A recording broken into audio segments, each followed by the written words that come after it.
बिस्मिल्लाहिर्रहमानिर्रहीम, अस्सलाम वालेकुम, गुड मॉर्निंग, सुबह बखैर। आप देख रहे हैं रोही एट 10 और मैं हूं आपकी होस्ट आसमा नौरीन। एक नई सुबह में आपको खुश आमदीद कहते हैं। कैसे हैं आप सब लोग? उम्मीद करती हूँ बिल्कुल ठीक ठाक होंगे और दुआ करते हैं आज का दिन आपका बहुत ही अच्छा गुजरे, हंसते हुए मुस्कुराते हुए खैर आफियत के साथ गुजरे। यकम आज मई है और आपको पता है कि यकम मई जो है वो लेबर डे है और पूरी दुनिया में इसको जो ही सेलिब्रेट किया जाता है। मजदूरों के आलमी दिन के हवाले से आज हम बात भी करेंगे, हमारे साथ गेस्ट भी होंगे। आपको पता है कि एक मजदूर के जो राइट्स होते हैं, उन राइट्स के हवाले से अगर हम बात करें तो मजदूर बेचारा जो है वो दिन भर कमाता भी है और अगर जब उसकी मजदूरी की बात आती है तो उस बेचारे को उसका हक भी उस तरीके से अदा नहीं हो पाता।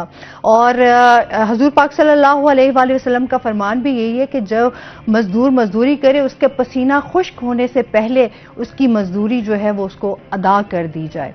और देखिए हमारे यहाँ जिस तरह से अब बेरोजगारी है, महंगाई है, बहुत सारे ऐसे मसाइल हैं जिसकी वजह से लोग बहुत ज़्यादा परेशान हैं और अभी जो हम देखते हैं वो मजदूर तबका जो है वो बहुत ज़्यादा डिस्टर्ब हुआ है। लोगों के पास उस तरीके से रोजगार नहीं है। सारा दिन हम उनको देखते हैं कि रोड्स के किसी न किसी किनारे जो है वो बैठ के बहुत सारे मजदूर इस वेट में होते हैं कि कोई ना कोई आएगा और हमें काम देगा जिसकी वजह से हम जो है दिन भर मजदूरी करेंगे और अपने बच्चों का जो है वो पेट पाल सकेंगे। तो आज के दौर में एक वक्त की रोटी भी खाना जो है उनके लिए मसला बन चुकी है। तो उनके राइट्स के हवाले से उनका सलूट भी पेश करेंगे। जिस तरीके से वो मेहनत करते हैं, जिस तरीके से वो कमाते हैं और उसके बावजूद भी वो ये महसूस भी नहीं होने देते अपने बच्चों को कि हम सारा दिन थक कर आए हैं और सारा दिन हमने जो कमाया।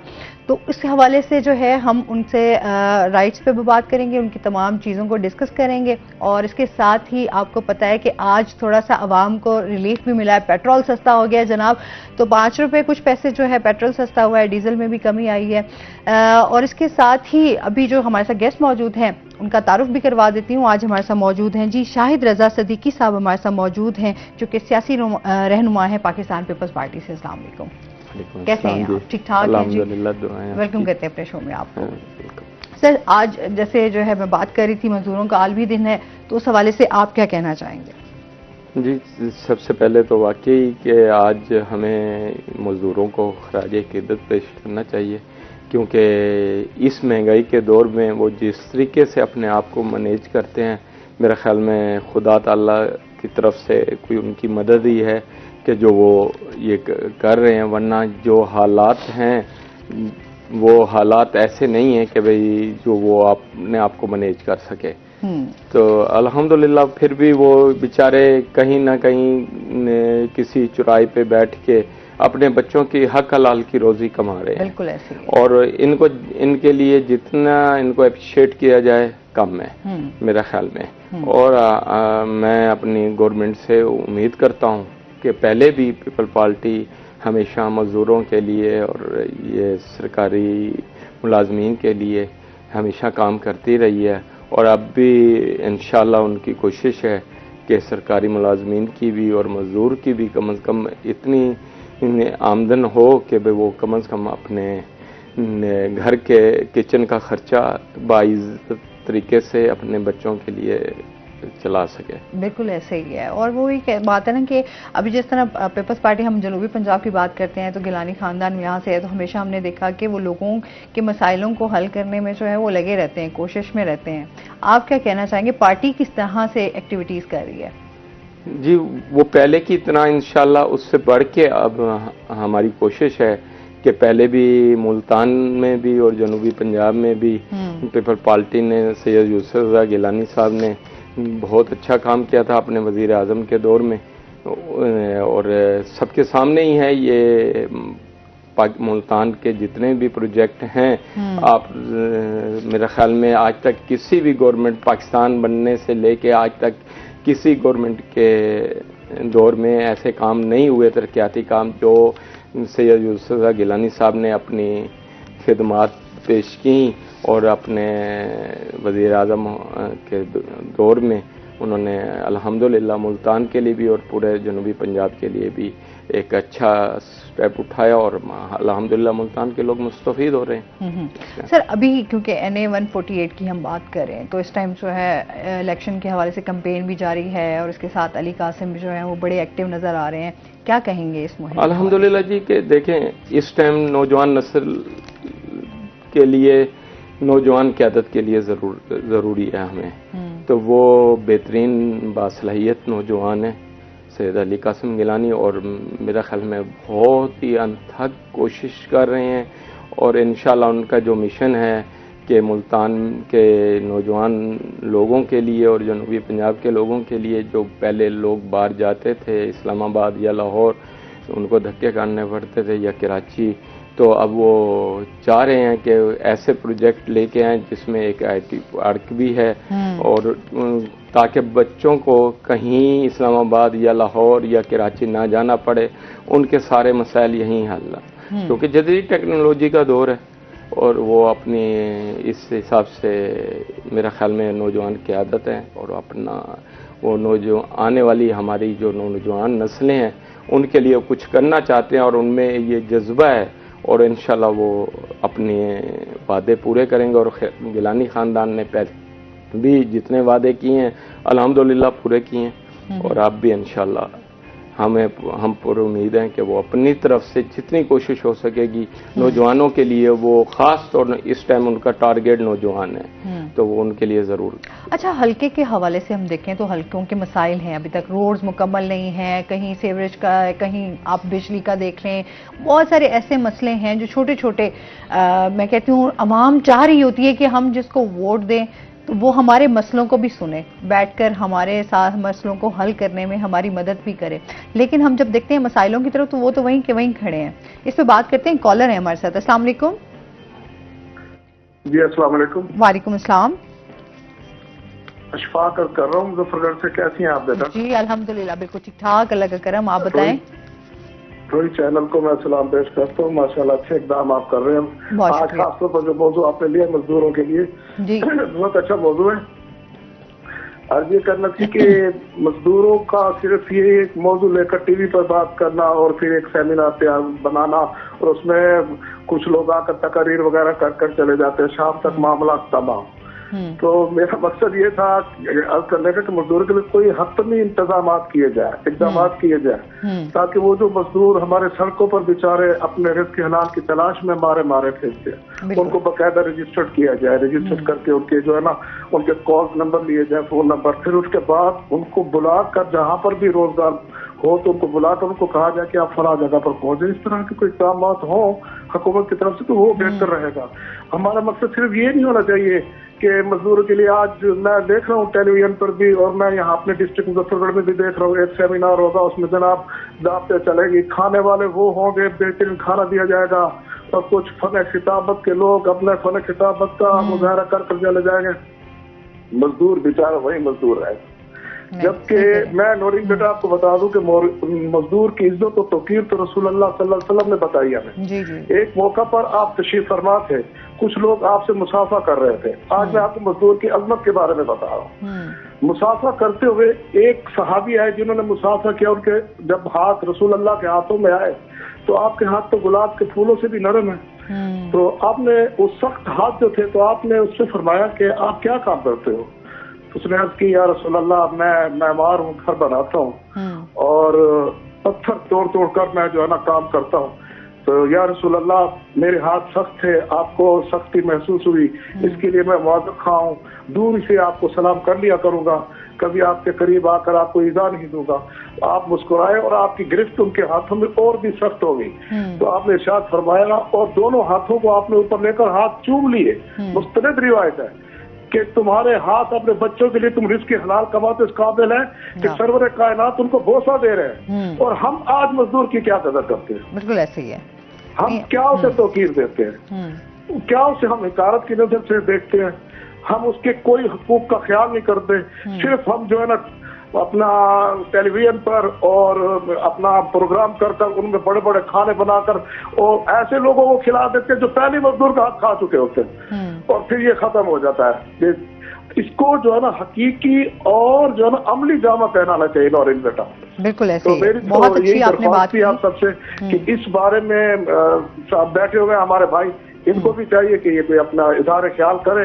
और आप जैसे खूबसूरत बोलती है, जिस तरह आपको अल्लाह ताला ने बोलने का फन दिया, आज मजदूरों के बारे में आप अपनी राय भी दीजिएगा। बहुत शुक्रिया जरूर इंशाल्लाह। और मैंने इशफाक साहब आपकी हमेशा जो है वो मोहब्बत प्यार आपका जिस तरह बच्चों की तरह आप देते हैं, बहुत अच्छा लगता है। हमारे रेगुलर कॉलर हैं जी। और सबसे बड़ी बात जो आपने बहुत अच्छी की, हमारे यहाँ वाकई मैंने स्टार्ट में बात की थी कि मजदूरों को वो राइट्स नहीं मिलते जो उनको मिलने चाहिए, जिस तरीके से वो रिस्क हलाल कमा रहे होते हैं।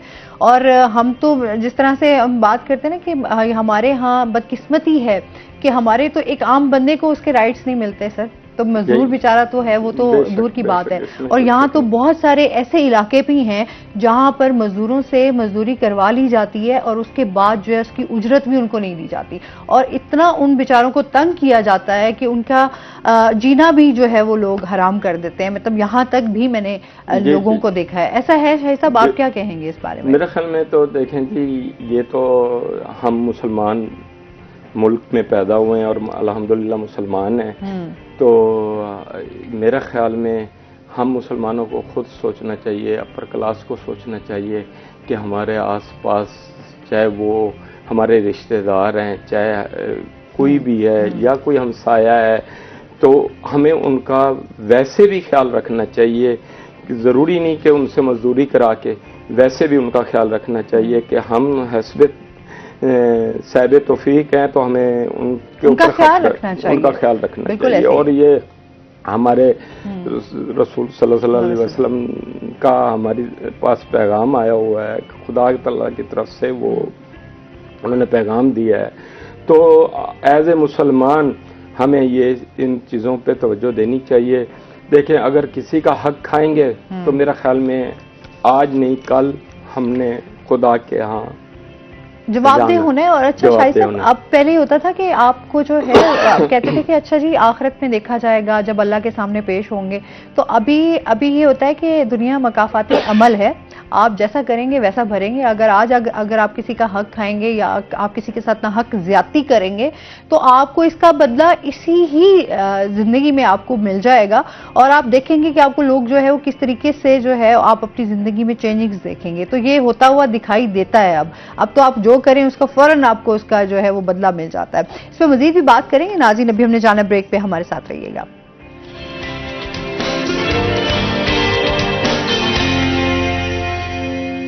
वेलकम बैक नाजरीन। और इसके साथ ही हमें ज्वाइन किया हमारे रोही के रिपोर्टर हैं ज़ुहैब बुखारी। अस्सलाम वालेकुम, कैसे हैं आप? ठीक हैं, वेलकम करते हैं अपने शो में आपको। और इसके साथ ही जिस तरीके से हम बात कर रहे थे मजदूरों के आलमी दिन के हवाले से, अच्छा जी, क्योंकि सर उस टाइम हमने ये भी कहना कि हुकूमत में अब जिस तरह से यहाँ पर जनूबी पंजाब से हम गिलानी खानदान की बात करते हैं तो माशाल्लाह से जो है वो इस टाइम इन है हुकूमत में, एक पावर ही है उनके पास।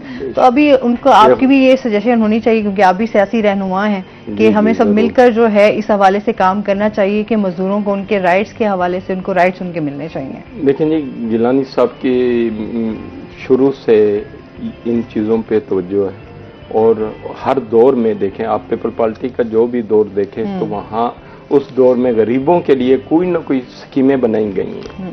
अभी क्योंकि जॉइंट हुकूमत है, हमारी सिंगल हुकूमत नहीं है कि जो हम अपने, उसके बावजूद भी बेनज़ीर इनकम सपोर्ट प्रोग्राम के लिए भरपूर कोशिश की जा रही है कि उसका जितना फंड ज़्यादा से ज़्यादा हो सके, ताकि गरीबों को जितना ज़्यादा से ज़्यादा रिलीफ मिल सके वो अपने इस प्रोग्राम के सिलसिले में। और इसके अलावा भी वो गरीबों के लिए अभी भी जरदारी साहब ने कहा है कि हम सरकारी मुलाजमीन के लिए भी कम से कम तनख्वाहें 50 से 100% तक बढ़ाएं, ताकि उनके जो महंगाई के जो असरात हैं उन पे कम से कम पड़े, वो अपने बच्चों के लिए एक बाइज्जत तरीके से अपना घर का मामला चला सके। अच्छा, स्किल्स भी होनी चाहिए, आप क्या समझते हैं? खाली अगर हम सिर्फ कहें कि उनकी माली इस तरीके कुछ स्किल्स इस तरह की सिखाई जाएं जिसको वो अपने एक रोजगार का उनका एक सिलसिला चलता रहे। लेकिन की जरूरत यही है कि हमारे यहाँ इंडस्ट्री जितनी ज्यादा से ज्यादा लगाई जाए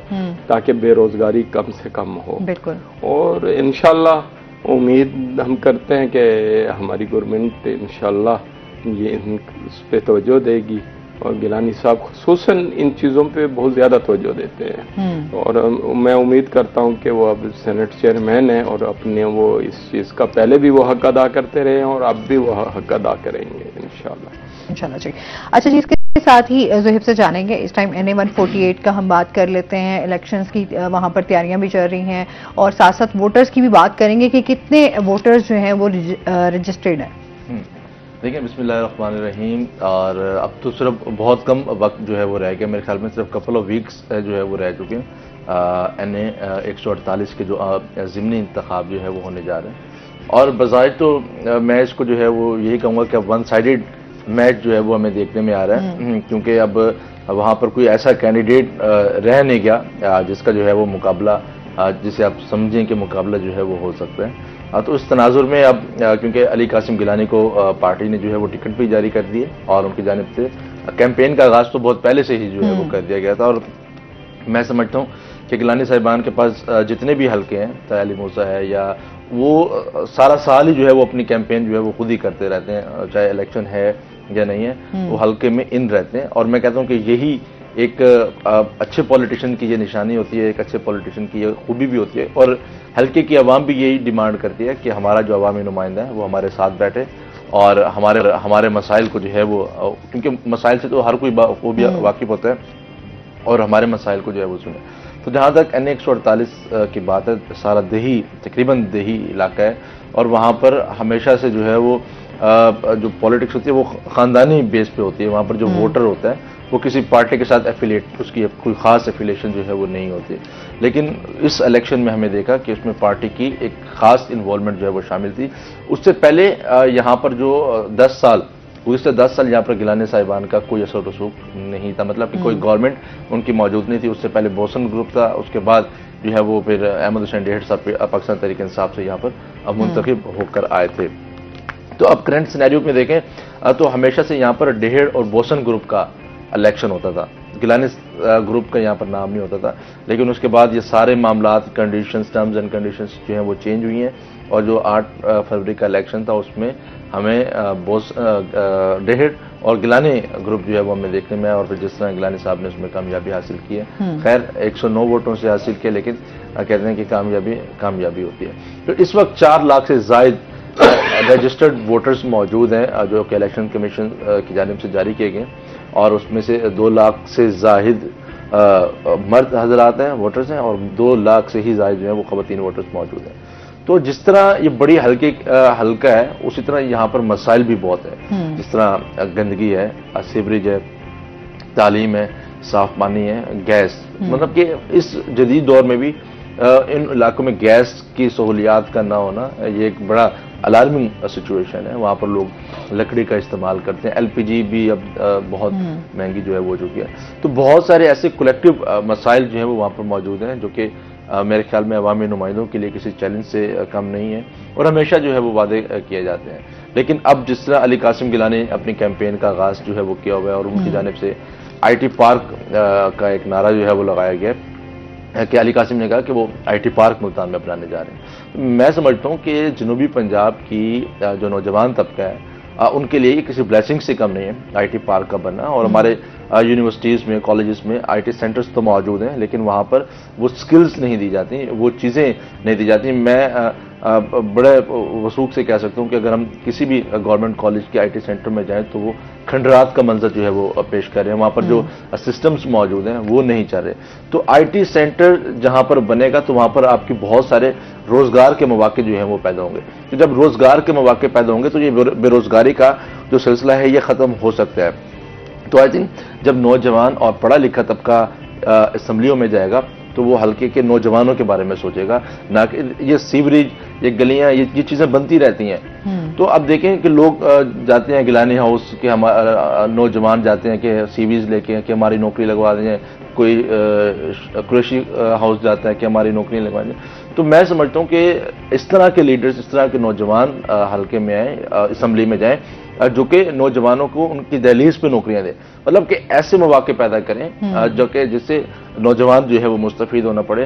तो अभी भी हम देखते हैं कि बेचारे लोग जो हैं वो गिलानी हाउस सुबह से आते हैं, अपनी सीवीज उन्होंने उठाई होती हैं अपने बुजुर्ग वालिदैन को लिए कि शायद गिलानी साहब हमारी बात सुनेंगे और हमारी जो है वो नौकरियां, तो वो भी किस किस को जो है वो नौकरियां दें। तो इस तरह के स्किल्स का पैदा होना आई थिंक ब्लेसिंग है। और IT पार्क अगर बनते हैं और वो बनाते हैं और बनाने में कामयाब हो जाते हैं तो मैं समझता हूँ कि बहुत सारी दुआएं भी जो है वो समेटने में कामयाब हो जाएंगे। बहुत सारे जो नौजवान हैं उनका जो है वो रोजगार भी बनेगा और बहुत सारे घरों के चूल्हे भी जो है वो जलेंगे इससे। आप इस बारे में क्या कहेंगे, क्योंकि जाहिर सी बात है दावे कर दिए जाते हैं, नारे भी लगा दिए जाते हैं, लेकिन उसके बाद जब हम बात करते हैं कि ये चीज़ें कब इसके ऊपर कंप्लीट होंगी, ये प्लान्स कब जो है इसके ऊपर अमल दरामद होगा, तो वो फिर हम मेरा ख्याल में तो जो सैयद अली कासिम गिलानी साहब का मंशूर है 10 नुकाती, उसमें आप ये देखें कि वो सबसे पहले यही चीज़ें उन्होंने जो हल्के के मसाइल हैं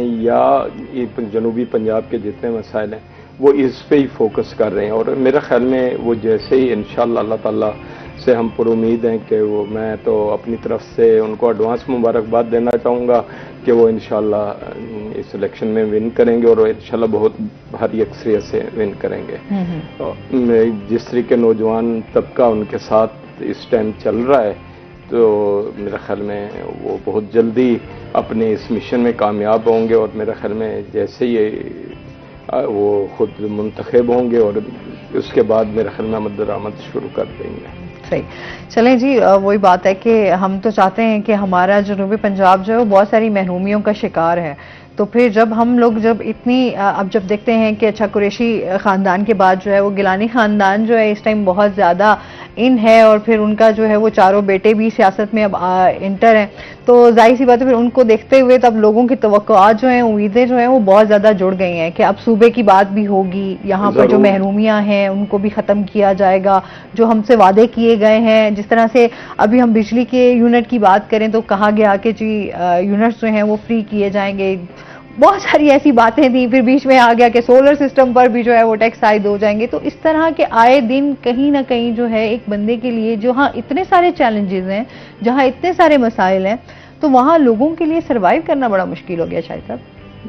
देखें जी, इसी वजह से कि बेनज़ीर इनकम सपोर्ट प्रोग्राम गरीबों के लिए शुरू किया गया था सर, उसमें तो फिर देखें ना बहुत सारे, उसमें भी बहुत सारे फ्लॉज हैं। जब हम अक्सर बात करते हैं कि बहुत सारी ऐसी खवातीन, बहुत सारी ऐसी हम देखते हैं कि वो शामिल हैं जो डिजर्विंग ही नहीं है, बहुत सारी ऐसी खवातीन हैं जो बेचारी जब उनको रजिस्टर करने के लिए तो वो आए दिन धक्के खा रही होती हैं, वो बेचारी सारा दिन सुबह की आती हैं और शाम हो जाती है और वो वहाँ पर लाइनों की कतार एक लगी रहती है और वो बेचारी रजिस्टर्ड ही नहीं हो पाती। तो ये बहुत सारे ऐसे मसाइल हैं अभी तक जिनको ठीक होने की जरूरत है। बदकिस्मती से कि पीपल पार्टी को कोई भी दौर मुकम्मल सिर्फ सैयद यूसुफ गिलानी के अलावा कभी भी मुकम्मल नहीं हुआ, क्योंकि उनको काम करने नहीं दिया गया।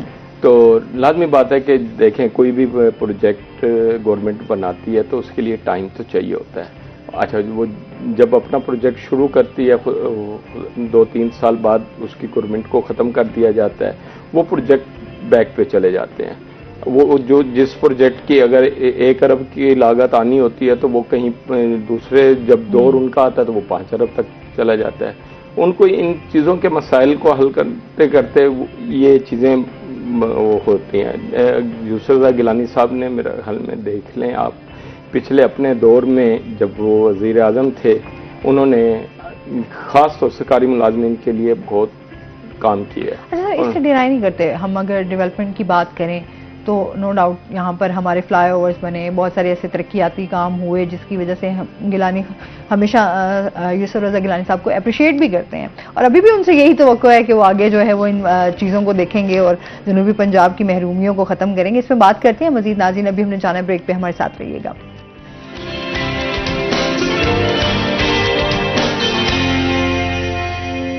वेलकम बैक नाज़रीन। अच्छा जी, और इसके साथ ही जिस तरह से मसाइल की हम बात कर रहे थे, मसाइलों को किस तरीके से हल किया जाएगा शाहिद साहब? ऐसे मसाइलों को हल करने के लिए लाजमी बात है प्लानिंग की जाएगी गवर्नमेंट। अभी किस तरीके से जाहिर से इलेक्शन कैंपेन चल रही हैं, उसमें भी जिस तरह लोग अपने मसाइल लेकर आते हैं, अच्छा फौरन पहले लोगों को आते हैं कि हमारे मसलों को पहले सुना जाए और फिर उसके बाद जो है हम वोट देंगे। देखें जी, टाइम तो लगेगा ना। ये तो नहीं हो सकता कि अगर लोग कहें कि भाई जी हमें वक्त से पहले, वो तो वैसे ही नहीं काम हो सकता। लेकिन अल्हम्दुलिल्लाह चाहे सैयद अली कासिम गिलानी हो या अली हैदर गिलानी हो या सैयद अली मूसा गिलानी या अब्दुल कादिर गिलानी, तो वो इतनी अनथक मिन्नतें कर रहे हैं अपने हलके के लोगों के लिए मसाइल हल करने के लिए। मेरा ख्याल में शायद मुल्तान में क्या पाकिस्तान में भी कोई भी ऐसा उम्मीदवार नहीं है कि जो इतनी अपने आवाम के लिए, अपने हलके के लोगों के लिए काम कर रहा हो। और वो हर मौके पे उनके पास हैं, जब उनकी कोई खुशी है, गमी है या उनके कोई मसाइल हैं, फौरी वो सुनते हैं, जितना हो सकता है वो अमल दरामद कराने की कोशिश करते हैं। अच्छा, इसके साथ ही ज़ोहैब से भी जानेंगे, इस टाइम जो है NA 148 में जो है वो मुस्लिम लीग नून से कोई उम्मीदवार जो है वो इलेक्शन नहीं लड़ेगा, ये इस हवाले से बताइएगा। देखिए, बड़ी दिलचस्प सी सूरत हाल है और हम तो ये खबर बहुत पहले ही ब्रेक जो है वो कर चुके थे कि इस हल्के में जो है वो सीट एडजस्टमेंट जो है वो होगी। और जब मेरे ख्याल में भी अनाउंस भी नहीं हुए थे इलेक्शन और गिलानी साहब जो है वो कौमी असम्बली की नशिस्त तभी उन्होंने डिज़ाइन भी पुट नहीं किया था, तो हम तभी रोही जो है वो न्यूज़ जो है वो ब्रेक कर चुके थे। लेकिन उसके बाद जिस तरह डेवलपमेंट हुई और जिस तरह अहमद हुसैन ढेर हल्के में इन हुए, उसके बाद जिस तरह उन्होंने कागजात अपनी नॉमिनेशन पेपर को जमा करवाया और कागजात वसूल किए, तो बड़ी एक अजीब सी सूरत हाल लगती है कि पार्टी ने तो कोई बाज़ाब्ता तौर पे कहा ही नहीं कि हम इस इलेक्शन में जो है वो अपना हिस्सा डालेंगे या इस इलेक्शन को जब कंटेस्ट करेंगे। हम थोड़ा सा अगर पीछे चले जाएं तो बात तो वहीं से शुरू हो गई थी जब सेनेट के इलेक्शन हुए थे और इस्लामाबाद की 2 नशिस्तों पर इलेक्शन हुए थे, एक टेक्नोक्रेट की नशिस्त पर, एक जनरल नशिस्त पर। तो टेक्नोक्रेट की जो नशिस्त थी वहां पर पीपल्स पार्टी ने मुस्लिम लीग नून को जो है वो सपोर्ट किया था, जिसमें इसाक डार साहब ने कंटेस्ट कर रहे थे और अब डिप्टी प्राइम मिनिस्टर भी जो है वो बन चुके हैं। और जबकि इस्लामाबाद की जो जनरल नशिस्त थी वहां से राना महमूद हसन जो है वो कंटेस्ट कर रहे थे और वहां से मुस्लिम लीग नून ने ना चाहते हुए भी राना महमूद हसन को सपोर्ट किया। और जब उस वक्त दिलचस्प सूरत पैदा हुई जब अपना नवाज शरीफ साहब वोट कास्ट कर रहे थे तो राना महमूद हसन आए, उन्होंने कहा कि मैं बड़े भारी दिल से जो है वो आपको ये वोट कास्ट कर रहा हूँ, क्योंकि बड़ी एक रफाकत जो है वो रही है राना महमूद हसन की मुस्लिम लीग नून के साथ और बड़ी वाबस्तगी थी। लेकिन फिर गिलानी साहब ने अपना वादा भी पूरा किया कि राना सनाउल्लाह गोया कि अपनी सीट तो हार गए, राना महमूद हसन अपनी सीट तो हार गए, लेकिन फिर उनको सेनेट में दोबारा जो है वो उन्होंने इन करवाया। तो इस तरह की बात तो वहीं से शुरू हो गई थी जब आपस में जो है स्पोर्ट शुरू हुई। तो पहले से ही पता चल रहा था कि इस हल्के में भी सीट एडजस्टमेंट ही होगी, लेकिन अहमद हुसैन ढेर टिल नाउ अब तक इस हक में नहीं थे कि वो अपने कागजात को जो है वो वापस उठाएं। और मैं समझता हूँ कि उन्होंने बड़े भारी दिल से अपने कागजात को जो है वो वापस उठाया, क्योंकि अब जब उनको पीटीआई टिकट नहीं दे रही थी तो उन्होंने बनी गाला जाके या वहां पर धरना दे दिया कि मैं टिकट लेकर आऊंगा, और वो टिकट लेकर आए। तो बड़े बजिद जो है वो पॉलिटिशियन भी जो है वो क्लियर है। तो इस वक्त जिस तरह मैंने पहले भी कहा कि मैदान क्लियर है, सुन्नी इत्तेहाद कौंसिल से बैरिस्टर तैमूर वो भी अपनी कैंपेन कर रहे हैं, उसमें कोई शक नहीं कि वो अपनी कैंपेन नहीं कर रहे। लेकिन अब तक की अगर हम ग्राउंड रियलिटीज की बात करें तो एक तो गवर्नमेंट भी इन्हीं की, और लोग समझते हैं कि चेयरमैन सेनेट भी हैं, फिर उसके बाद सब जो है वो हल्के में, तो हम अगर वहां वोट देंगे तो हम तो रुल जाएंगे। तो क्यों ना अपना डिसीजन जो है वो उस जमात के पास दें जो एक पावर में तो मौजूद है। तो इस वक्त वज़ाहिर ग्राउंड क्लियर है, 4 लाख से ज़ायद की आबादी जो अपने हक के फ़ायदे इस्तेमाल कर रही है। मैं समझता हूँ कि 19 मई वाले दिन इस हल्के की आवाम जो है वो शायद पीपल्स पार्टी के हक में जो है वो ज़्यादा सपोर्ट करे, क्योंकि इस वक्त लोग जिस तरह कैंपेन में जो है वो अली कासिम के साथ शरीक हो रहे हैं, जिन्होंने अपनी वाबस्तगियाँ छोड़ के जो है पीपल्स पार्टी में शरीक हो रहे हैं, गोया इस इलेक्शन से कोई मुल्क में गवर्नमेंट पे कोई असर नहीं पड़ेगा। ये इलेक्शन पे किसी किस्म की कोई पॉलिसीज पे कोई असर नहीं पड़ेगा। ये तो सिर्फ एक इलेक्शन है, एक हल्के का ज़िमनी इंतखाब पर सीट को पुर करने के लिए। इस इलेक्शन का कोई इफेक्ट नहीं पड़ेगा, ना किसी पार्टी की किसी सियासी बसीरत पर किसी भी किस्म का कोई असर नहीं पड़ेगा। लेकिन फिर मैं वही बताऊंगा कि इस वक्त 1 साइडेड मैच होने जा रहा है और इस 1 साइडेड मैच में वो भी चीजें ऑलरेडी बड़ी क्लियर होती हैं। अगर 1 साइडेड तमाम चीजें हों तो फिर हक जो है वो वही चला जाता है। शाहिद साहब आप क्या कहेंगे इस बारे में?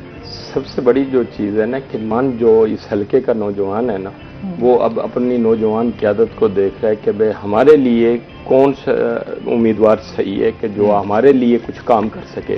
सर अब तो डिलीवर करने का टाइम है। अगर डिलीवर ना हो सका, वो जो एक चीज़ें हैं जो आप एक मंशूर लेकर चल रहे हैं या आपने जो वादे किए हैं, तो बड़ा मुश्किल हो जाएगा फिर लेकिन जी पीपल पार्टी ने मेरे ख्याल में पहले भी डिलीवर काफ़ी हद तक किया है और मैं तो हम बड़े अरसे बाद जो है गिलानी फैमिली जो है वो बिल्कुल जी इस हुकूमत तो के साथ। अब भी देखें गिलानी खानदान ने अगर कोई उस पर शक करता है कि वो डिलीवर नहीं करते तो मेरा ख्याल में ये बदकिस्मती होगी उस शख्स की सोच की, क्योंकि गिलानी खानदान ने देखें 2008 से लेके 2012 के दौरान जो जितना डिलीवर मेरा ख्याल में उसने किया ना, शायद आज तक पाकिस्तान बनने से आज तक किसी ने डिलीवर इतना खास तौर मुल्तान को या जनूबी पंजाब को डिलीवर नहीं किया।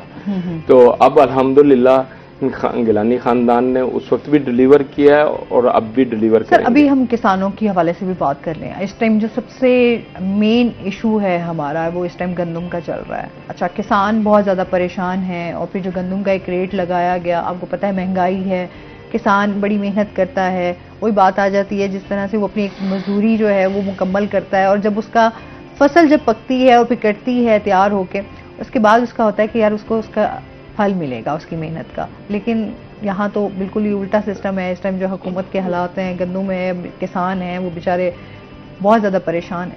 लेकिन इसमें कोई शक नहीं कि किसान हमारे रीढ़ की हड्डी है और मैं तो यही उम्मीद करूंगा और हुकूमत से अपील भी करूंगा कि भाई जल्द से जल्द किसानों के मसाइल हल किए जाएं, क्योंकि ये हमारा एक पाकिस्तान की तिजारत का और हमारी मेन इकानमी के लिए ये बहुत ही मेन वो है। और किसान अगर हमारा आज जिस तरीके जलील होगा तो कल हम खुद हमारे लिए जैसे पहले हो जाते हैं लोग, फिर आटे के इशू चल रहे थे, फिर वही होगा किसान बदजन होके फिर गंदम उगाने के लिए अपना बैक कर जाएगा। तो मेरा ख्याल में गवर्नमेंट को जल्द से जल्द जितना भी हो सके किसान हल ढूंढे और किसानों को इसका हल उनका जितना भी उनका मुआवजा। अच्छा, क्योंकि शायद साहब जिस तरह हम देखते हैं ना कि ज़राअत के हवाले से हम बात करते हैं तो हम ज़राअत के लिए कहते हैं बड़ा हमारा खित्ता जो है वो बड़ा वसी है और रिच है, लेकिन हम अपनी अगर ज़राअत को ही लेकर आगे नहीं चलेंगे और हम अपने ही मुल्क में अगर ज़राअत को इस तरीके से ख़त्म करते जाएंगे तो फिर जाहिर सी बात है हम तरक्की की जो बात करते हैं तो वो तो फिर कभी भी ये चीज़ पॉसिबल नहीं हो सकेगी कि हम ज़राअत को बिल्कुल साइड पे करते जाएंगे और हम बाहर से गंदम खरीदेंगे। लेकिन ये मेरे ख्याल में कुछ लोगों की शायद गलत पॉलिसियां थी जो गवर्नमेंट को नहीं समझ आई, जिसकी वजह से गंदम बाहर से आई। और हालांकि हमारे मुल्क में पिछले साल भी और इस साल भी माशाल्लाह अच्छी पैदावार हुई, अच्छी पैदावार हुई और अल्लाह ताला का लाख लाख शुक्र है कि हमारा मुल्क एक ज़राई मुल्क है। और एक हमें सोचना चाहिए कि हम अपनी इस ज़राअत को जितना ज़्यादा से ज़्यादा फरोग देंगे। बिल्कुल तो बात करते हैं नाज़रीन, अभी हमने जाना ब्रेक पे, हमारे साथ रहिएगा।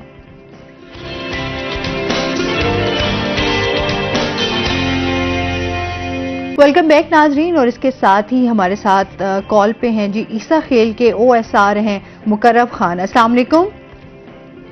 वालेकुम अस्सलाम। कैसे हैं आप? ठीक ठाक हैं जी? जी अच्छा जी, वेलकम करते हैं आपको। और इसके साथ ही इस टाइम जो गंदम का सबसे मेन इशू चल रहा है हम उस पर आपसे बात करेंगे। एक तो ऑलरेडी हुकूमत के हवाले से बहुत सारे मसाइल आ रहे हैं, रेट की वजह से किसान बेचारे जो हैं वो बहुत ज़्यादा हमारे भाई परेशान हैं। उसके साथ ही हम ये भी देखते हैं कि जिस तरह मौसमी हालात हैं, इस टाइम क्लाइमेट चेंज है, बारिशें हो रही हैं और बारिशों की वजह से जो है बहुत ज़्यादा फसल को नुकसान पहुँच रहा है। क्या कहेंगे इस बारे में? जी बिल्कुल, तहसील ईसा खैल में जो बारिशों और ज़ालाबारी का जो सिलसिला है जो थमने का नाम नहीं ले रहा।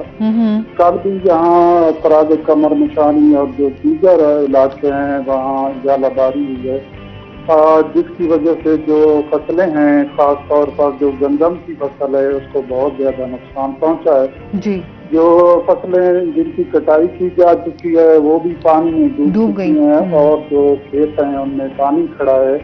और जहाँ कुंडल का और कच्चे का जो इलाका है वहाँ दरिया कुरम के पानी की वजह से और जो नदी नाले हैं उनमें बारिश जो बारिशी पानी है उसकी ज़्यादा हो जाने की वजह से जो काफ़ी फसलें हैं वो बिल्कुल तबाह हो चुकी हैं और किसानों को बहुत ज्यादा जो है ना नुकसान उठाना पड़ा है जी। और आज तो मसला जो मसला है वो ठीक है, लेकिन काफी रोज से ये जालाबारी और बारिश का सिलसिला जारी है, जिसकी वजह से किसानों को बहुत ज्यादा तकलीफ का सामना है। अच्छा, आप क्या समझते हैं मुकर्रम साहब कि अब ये इन चीजों का किस तरीके से हल निकाला जा सकेगा? जाहिर सी बात है, जो गंदम डूब गई है और जो जिस तरह से किसान भाई बहुत ज्यादा परेशान है। जी, मैंने सवाल किया है कि इस टाइम जो गंदम डूब चुकी है उसका क्या हल जो है वो निकाला जा सकेगा, जिस तरह से हमारे किसान भाई बहुत ज्यादा परेशान हैं। जी बिल्कुल, जो किसान इस वक्त अगर फसल जिनकी बच गई है और जो फसल उठा चुके हैं, और जो गवर्नमेंट ने इसका ऐलान किया था 3900 रुपया मन के हिसाब से खरीदने का, क्योंकि गवर्नमेंट भी वो खरीदारी नहीं कर रही, तो किसानों को वो नुकसान जो मौसम की वजह से उठाना पड़ा है, बारिशों की वजह से, अब जो फसल उनकी बच की गई है तो वो चूंकि गवर्नमेंट अपने रेट पर नहीं खरीद रही, तो वो औने पौने दामों वो गंदम बेचने पर मजबूर हैं, जिसकी वजह से किसानों को मजीद जो मुश्किलात हैं उनका सामना है। तो गवर्नमेंट को चाहिए कि कम से कम जो उन्होंने ऐलान किया था उस रेट पर जो किसानों से जो गंदम की खरीदारी करे, ताकि जो उस पर वो अखराजात उनके हो चुके हैं, उन्होंने महंगी वो कम से कम वो तो पूरे हो सके। अच्छा मुकर्रम साहब, क्या वजूहात हैं, क्या हुकूमत जो है वो क्यों नहीं खरीद रही अपने ही सरकारी रेट जो उन्होंने ही खुद ही तय किया? जी, गवर्नमेंट ने कहने को तो जो ऐलान तो कर दिया है, लेकिन वो काफी जो गंदम है पहले वो बरामद कर चुकी है, तो इस वजह से जो मजीद जो गंदम खरीदने को वो तैयार नहीं है। हालांकि गवर्नमेंट को ये चाहिए था कि पहले ऐलान करने से पहले जो उनकी वो बरामद कर रहे थे वो गंदम उन्होंने बरामद नहीं करनी थी। तो इस दफा बम्पर खराब हुई है, तो उन्होंने हुकूमत को चाहिए था कि वो किसानों से जो गंदम खरीदती, अब चूंकि वो बरामद काफी कर चुकी है, तो इस वजह से गवर्नमेंट जो है ना किसान से गंदम लेने को तैयार नहीं है। और किसानों की अब इस टाइम जो है क्या हालात हैं, उनकी क्या राय है, वो क्या कहना चाह रहे हैं? कोई हुकूमत से जो है इस मामले पे बातचीत हो सकी? जी, किसान चूंकि पंजाब भर में किसानों के जो एहतजाज इस सिलसिले में जारी है, क्योंकि वो जो उनके अखराजात हैं गंदम की बुआई के वक्त वो काफी ज्यादा हो चुके हैं, और गंदम क्योंकि गवर्नमेंट खरीद नहीं रही, तो वो उन्होंने एहतजाज का रास्ता अपने तौर पर अख्तियार किया है, लेकिन ताहाल गवर्नमेंट उनकी कोई मुतालबात सुनने को बिल्कुल तैयार नहीं। किसान बहुत ज्यादा परेशान है, उनके काफी अखराजात गंदम की बुआई पर हो चुके हैं, अब उनको उनका मुनासिब रेट भी नहीं मिल रहा, और उसके साथ साथ जो कुदरत उन पर नामेहरबान हुई है, और जो ये बारिशों और जालाबारी की वजह से किसान बहुत ज्यादा परेशान है, हमें बहुत ज्यादा जो है ना नुकसान उठाना पड़ा है। सही। मुकर्रम साहब, बहुत शुक्रिया, आप हमारे साथ कॉल पे रहे और इस तमाम सूरत हाल से आपने आगाह किया। अच्छा, वही बात जिस तरह से हम बात करें, ये हमेशा हमने वैसे ये बड़े अरसे से ये चीज़ देख रहे हैं ज़राअत के हवाले से कि जहाँ हुकूमत कॉपरेट नहीं कर रही होती वहाँ कुछ अल्लाह का निज़ाम ही ऐसा है कि कहीं जो है हम लोग ग्यालाबारी जिस तरह से हो रही है, पिछले साल भी हमने यही देखा, उसकी वजह से फसलों को बहुत ज़्यादा नुकसान पहुंचा, और अभी भी जो है जिस तरह से हालात हैं लोगों के लिए बहुत ज़्यादा मुश्किलात खड़ी हो चुकी हैं। अच्छा, आप नहीं समझते कि अब हुकूमत को इसके ऊपर, वैसे जितना ये इस टाइम हालात चल रहे हैं, हुकूमत को इसके ऊपर फोकस करना चाहिए शायद साहब? सबसे पहले जो इस चीज़ को देखा जाए, सबसे प्रायोरिटी तो यही होनी चाहिए गवर्नमेंट की, किसान को जितना भी हो सके रिलीफ मिलना चाहिए, क्योंकि खाद की कीमतें बहुत ज़्यादा हाई हो चुकी हैं, बीज की कीमतें ज़्यादा हो चुकी हैं, तो किसान इसी पूरे उम्मीद पे होता है पूरा साल की, उसके ये दारोमदार होता है, और फिर इसके हमारे तिजारत में भी बहुत बड़ा हिस्सा होता है, क्योंकि गंदम की कटाई के बाद आप देखें कि कारोबार चलते हैं, जो लोगों के बड़े मसले होते हैं, अच्छा, लोगों की उम्मीद होती है, लोगों के घरों की शादियां इसी चीज है कि भाई वो अपने यही किसान जो देहातों में होते हैं कि वो यही अपने गंदम के पैसे वो लेके अपनी बच्चियों की शादियां या अपने और घर की जो जरूरियात पूरी करनी होती है वो करते हैं। अगर किसान का अब ये मसला हल ना किया गया जल्द से जल्द, मेरा ख्याल में अगले साल हमें फिर गंदम का बुरान से गुजरना पड़ेगा और इसका मुआवजा फिर आवाम को भुगतना पड़ेगा। मेरा ख्याल में ये गवर्नमेंट जब भी वही बात आ जाती है, ज़खीरा अंदोज जो है उनको मौका मिल जाता है इस मामले में, जब जैसे और वो वो अभी भी हो रहा होगा हो रहा होगा और उस पर जो है वो काम उनका जारी है। लेकिन जाहिर सी बात है कि हमने अगर हमारा किसान खुशहाल नहीं होगा तो हमारा मुल्क जो है वो तरक्की नहीं कर सकता। लेकिन सबसे ज्यादा देखें ना कि रीढ़ की हड्डी तो हमारी किसान है। हाँ जी, अगर हम उसको ही बेनिफिट नहीं देंगे, अगर उसको अप्लाई नहीं करेंगे तो फिर फायदा। अच्छा वही ना, इंडस्ट्रीज हमारी बंद, ज़राअत हमारी वहाँ से है, तो फिर हमारा मुल्क जो है वो किस तरीके से खुशहाली की तरफ जाएगा। शाहिद साहब बहुत शुक्रिया आपका, आप हमारे साथ रहे। ज़ोहेब आपका भी बहुत शुक्रिया। और इसके साथ ही नाज़रीन अभी हमने ब्रेक पे जाना है, जब हम ब्रेक से वापस आएंगे तो हमारे साथ कुछ और गेस्ट मौजूद होंगे, तो हमारे साथ रहिएगा।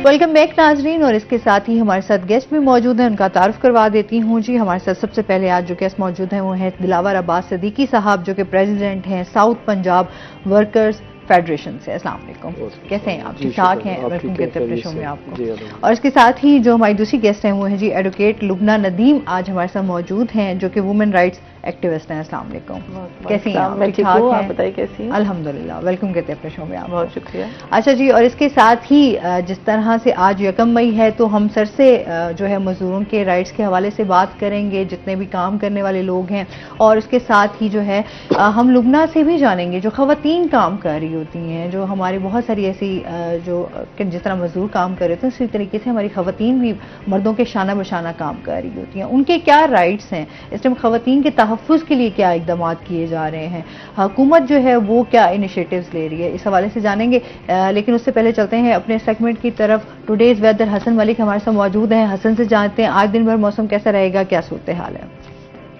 जी आसमा मुल्तान शहर और गिरदोनवा के अगर आज के मौसम की बात की जाए तो आज मुल्तान शहर का मतलब सुबह सवेरे से बिल्कुल साफ दिखाई दे रहा है, सूरज अपनी आबोताब के साथ चमक रहा है। अगर गुज़िश्ता शाम की बात की जाए तो गुज़िश्ता शाम से ही मुल्तान शहर का जो मौसम है वो कदरे एकदम से आंधी वाला हो गया और कल पूरा दिन मुल्तान शहर का मतलब बिल्कुल साफ था, सूरज अपनी आबोताब के साथ चमकता रहा। लेकिन कल सुबह सवेरे से ही हल्की फुल्की सर्द हवा चलने का सिलसिला जारी और सारी था और शाम के औकात में एकदम से आसमान पर बादल छा गए और उसके बाद काफ़ी ज़्यादा तेज़ रफ्तार से आंधी चलने का सिलसिला भी जारी और सारी रहा। और तकरीबन अगर गुज़िश्ता शाम की बात की जाए तो गुज़िश्ता शाम को तकरीबन 45 से 48 किलोमीटर फी घंटा से रफ्तार से जो हवा है उसके चलने का सिलसिला जारी और सारी था। आंधी काफ़ी ज़्यादा तेज़ थी, मट्टी का एक तूफान बरपा था मुल्तान शहर में। तो अगर आज के मौसम की बात की जाए तो आज का मौसम भी कदरे ठंडा दिखाई दे रहा है, क्योंकि गुज़िश्ता शाम की आंधी से और मौसम बेहतर होने से कदरे दर्जा हरारत में नुमाया कमी देखने को आई और गुज़िश्ता रात जो थी वो भी कदरे सर्द थी और आज तक मौसम जो है सुबह सवेरे तक उसी तरह से दिखाई दे रहा है। जहाँ एक जानिब मौसम कदरे ठंडा है, मौसम जो है वो कदरे बेहतर है, तो दूसरी जानिब सूरज भी अपनी आबोताब के साथ चमक रहा है। आज अगर शहर के ज़्यादा से ज़्यादा दर्जा हरारत की बात की जाए तो आज शहर का ज़्यादा से ज़्यादा दर्जा हरारत 33 डिग्री सेंटीग्रेड तक जाने का इम्कान जाहिर किया जा रहा है। कम से कम दर्जा हरारत आज मुल्तान शहर और गिरदोनवा का 15 से 16 डिग्री सेंटीग्रेड के दरमियान रिकॉर्ड किया गया है। हवा में नमी का तनासुब भी आज कदरे बेहतर है, जो कि 60% तक रिकॉर्ड किया गया। एयर क्वालिटी इंडेक्स आज मुल्तान का बदतरीन हद तक आलूदा है, जो कि 134 पॉइंट्स पर रिकॉर्ड किया गया है। पाकिस्तान के फिजाई आलूदा तरीन शहरों की लिस्ट में मुल्तान की स्टैंडिंग को देखें तो आज मुल्तान दूसरे नंबर पर स्टैंड कर रहा है। आसमा महकमे मौसमियात की जानिब से ये पेशगोई जारी की जा रही है कि आइंदा आने वाले दिनों में मुल्तान शहर में एक छोटा सा बारिशों का स्पेल दाखिल होगा, जो कि जुमेरात की रात को दाखिल होगा। यानी जुमेरात की रात को हल्की फुल्की बारिश के इम्कानात जाहिर किए जा रहे हैं। जुम्मे का दिन जो है वो जुज़वी तौर पर अबर आलूद रहेगा, आसमान पर बादलों का राज दिखाई देगा और उस दिन भी जुम्मे वाले दिन भी पूरा दिन हल्की फुल्की बूंदाबांदी के इम्कानात जाहिर किए जा रहे हैं। यानी इन शॉर्ट महकमे मौसमियात की जानिब से ये कहा जा रहा है कि आइंदा एक हफ्ते के दौरान मुल्तान शहर का मौसम कंपैरेटिवली कदरे बेहतर रहेगा, दर्जा हरारत में नुमाया हद तक कमी देखने को आएगी, लेकिन उसके फौरन बाद से मुल्तान शहर में गर्मी की शिद्दत में नुमाया इजाफा देखने को आएगा। यानी मई का जो ही मिड स्टार्ट होगा तो उसके बाद से पहले हफ्ते के बाद से ही